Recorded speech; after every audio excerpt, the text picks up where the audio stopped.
భారతీయ IT నిపుణులకు అగ్రరాజ్యం America good news చెప్పింది.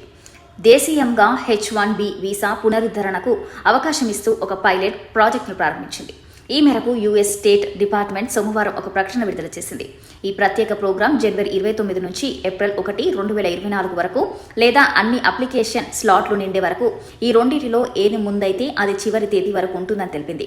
ప్రస్తుతం రెన్యువల్ స్టేటస్లో ఉన్న H-1B వీసాదారులు అమెరికాకు వెళ్లకముందే భారత్లోనే అప్లికేషన్ పెట్టుకుని పునరుద్ధరించుకోవచ్చు. గత ఏడాది జూన్లో ప్రధానమంత్రి నరేంద్ర మోడీ అమెరికాలో పర్యటించిన సందర్భంగా ఈ మేరకు ప్రకటన వెలువడిన విషయం తెలిసిందే. H-1B వీసా అనేది నాన్ ఇమిగ్రేట్ వీసా. అమెరికా కంపెనీలు ప్రతిభావంతులు, నైపుణ్యం కలిగిన విదేశీ ఉద్యోగులను ఈ వీసా ద్వారా నియమించుకోవడానికి అనుమతిస్తుంది. దీంతో భారత్, చైనాతో పాటు పలు దేశాలకు చెందిన వేలాది మంది నిపుణులను అమెరికా ఐటీ కంపెనీలు నియమించుకుంటున్నాయి. ప్రత్యేక ప్రోగ్రాం ద్వారా H-1B వీసాను పునరుద్ధరించుకునే అవకాశాన్ని కల్పించడం దాదాపు 20 ఏళ్లలో ఇదే మొదటిసారి. ఈ కార్యక్రమం ద్వారా వారానికి 4,000 దరఖాస్తులు స్వీకరిస్తున్నట్టు తెలిపింది.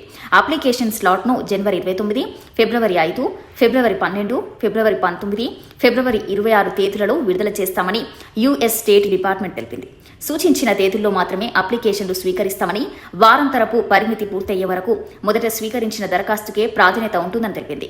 ఒక తేదీలో అప్లికేషన్ పెట్టలేని వారు మరో తేదీలో ప్రయత్నించవచ్చని వివరించింది. దరఖాస్తుదారు పాస్పోర్ట్, ఇతర అవసరమైన ధృవీకరణ పత్రాలు స్వీకరించిన తేదీ నుండి 6 నుంచి 8 వారాల పాటు ప్రాసెసింగ్ టైం ఉంటుందని వివరించింది. పైలట్ ప్రోగ్రాంలో వీసా పునరుద్ధరణ సాధ్యపడని వ్యక్తులు యుఎస్ ఎంబసీ లేదా విదేశాల్లోని కాన్సులేట్లలో దరఖాస్తు చేసుకుని H-1 వీసా పునరుద్ధరణను కొనసాగించవచ్చని స్టేట్ డిపార్ట్మెంట్ వివరాలను వెల్లడించింది.